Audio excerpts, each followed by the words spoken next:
I want to try and understand something you mentioned very briefly, which is the strategic importance of not just the equity stake, but the partnership on technology, and not just for Nvidia, but for America. Why are you moving into this domain?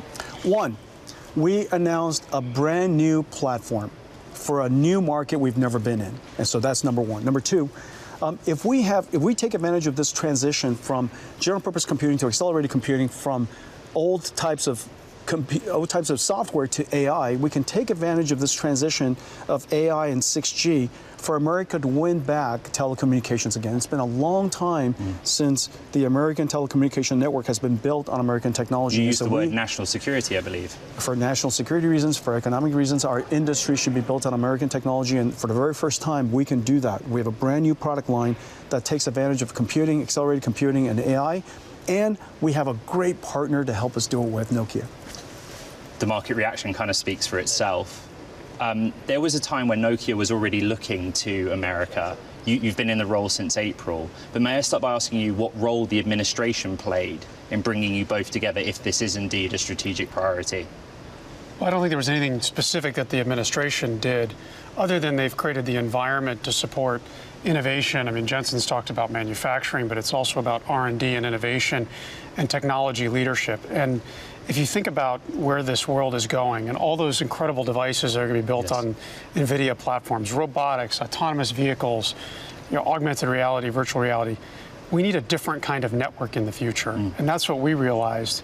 And that's why we wanted to forge this partnership, so that we're building a network leveraging AI for AI services. And that's really the big change here. And the technology is flowing both ways. I mean, what is it that you will be able to do with Nokia, Jensen, that you weren't able to do on your own? Well, first of all, Nokia is in all of the world's base stations. And this AirScale platform of Nokia is in millions of base stations around the world.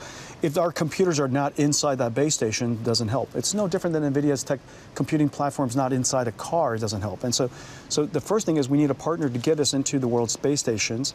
We also, remember, we're bringing AI to radio networks, AI to RAN, so that we can make wireless tech communications a lot more efficient. Second, we're bringing AI for the radio, meaning on top of these radio networks and these telecommunication network, we're going to be able to provide AI services, which is going to be able to make it easier for us to do robotics and autonomous vehicles and industrial automation and reach all of the different places around the world. That's kind of hard to do with Wi-Fi.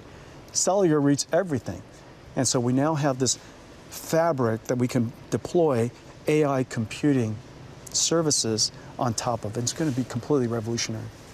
In your world and in your market, Huawei is an influential player, not just in Europe, I think also about the Middle East and Africa. How important is the relationship with Nvidia to be able to counter, what Huawei does in those markets?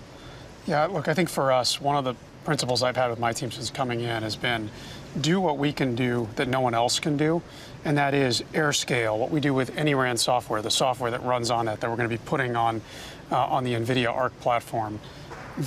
Do what we can do well and partner with the best everywhere else. And this is a clear opportunity to partner with the best. And by the way, that's where America and the Western world succeeds, because we don't necessarily have one company doing everything like Huawei. We succeed because we partner aggressively. And if you watched GTT today, it was hard to not find it obvious that you're partnering with everybody. But that's the advantage, is this partnership. So we do what we do best.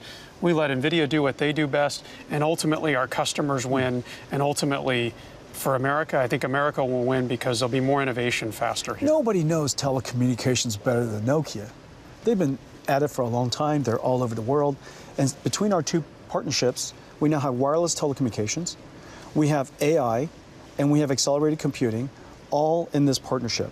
And so all of that capability is going to be brought to bear for the next generation of 6G. And I think that's the capabilities we bring together in this partnership is quite unique and formidable.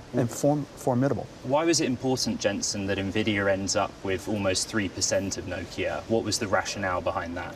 The work that we're doing is so intensive, and quite frankly, I was so optimistic about it and so excited about it, and that we wanted to invest in Nokia so that we could be part of this incredible success that we're creating together. And I got to tell you, that move was pretty genius, wouldn't you say?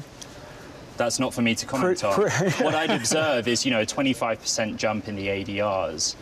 What does that signal to you? Nvidia, with respect, Jensen, I've known to be about speed.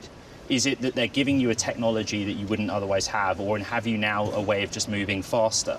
Yeah, it's both. I mean, there's obviously, there's no way we're going to have NVIDIA's technology and accelerated computing. I mean, the CUDA software stack, all of the capabilities, even the fundamentals of what's in Ariel, the software stack that NVIDIA has built, is an accelerator for us. And then it's about speed, because now we can innovate much faster. And for us, it's that shift into adding value in software and thinking more like a software company, or really not like a software company, like an application company that's going to use AI and AI models to continue to innovate and move faster. And I think the market recognizes that this is the kind of innovation that this industry has needed. Look, this industry has a history. 3G, we were building better voice networks when the internet was getting started. 4G, 5G, we were building data networks behind where the market was. And today, 5G, when you look at it globally, is still only partially deployed.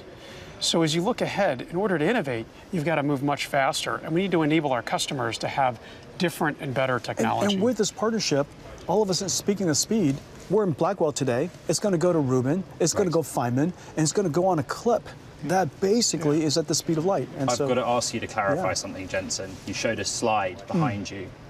$500 billion over what I think illustrated 6 financial quarters, but 20 million Blackwell. 5 financial quarters. 5 financial quarters. Does that figure include networking? We know it doesn't include China, because it seemed to be technically above consensus, right? But you seem to be suggesting that there is near term actually an acceleration beyond what you were expecting. All of that was only data center. Just data That's center. the amazing thing. All of that is only data center. Today we announced several new platforms. The Nvidia Drive Hyperion platform, our Arc platform, our Quantum platform. None of that is included in that $500 billion. No networking. No networking whatsoever. Well, that's data center, so networking, Nvidia networking for data centers, but not wireless networking, not wireless telecommunications. When do we see a real world manifestation of the work that you're both going to do together? Yep, there's work going already. You can see a demo actually at the booth here in GTC.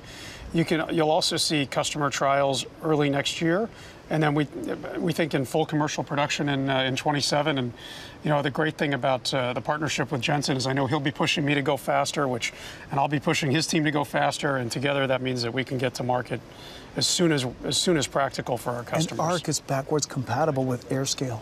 Right. And all of those millions of base stations could be upgraded to 6G and AI. There's a lot of skepticism on 6G though, right? Like, we're agreeing standards. Just a simple yes or no question, really.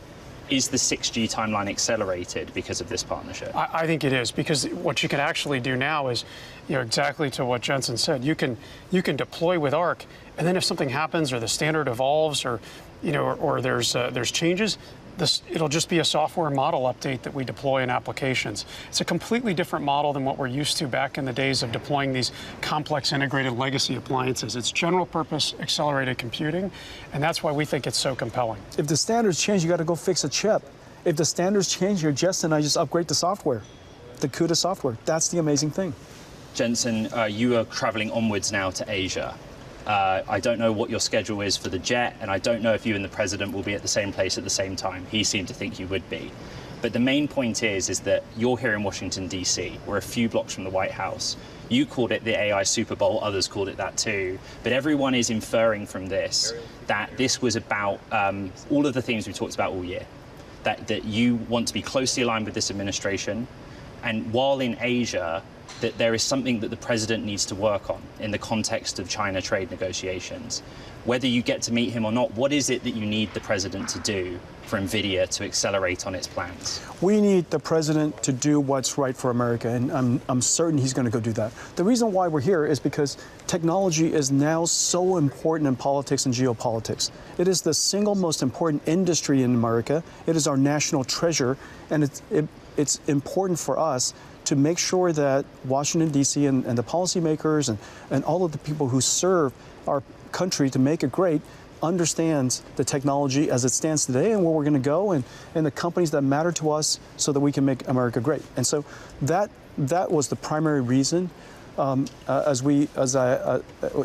first of all, whenever there's an opportunity to see the president, I always love that. He's incredibly engaging. He's always learning, and he wants to help America win. He wants America to win. This is my final question. I was trying to interpret what you were saying. It was a detailed presentation, but you talked about how AI is now worth paying for. You talked about the end or not of Moore's law, depending on your point of view, but the need to scale to meet demand.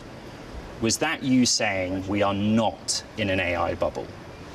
I don't believe we're in an AI bubble. And the reason for that is we're going through a natural transition from an old computing model based on general purpose computing to accelerated computing. We also know that AI has now become good enough because of reasoning capability, research capabilities, its ability to think. It's now generating tokens and now generating intelligence that's worth paying for, to the point where I'm paying lots of it. Cursor is all over Nvidia. Every single one of our engineers use it. We pay lots and lots of money for it, and we're delighted to do it. And Cursor is just one of the applications. You know, what is it? 11 Tech, I forget. But anyways, all of these different AI models that we're using plenty of services and paying happily doing it.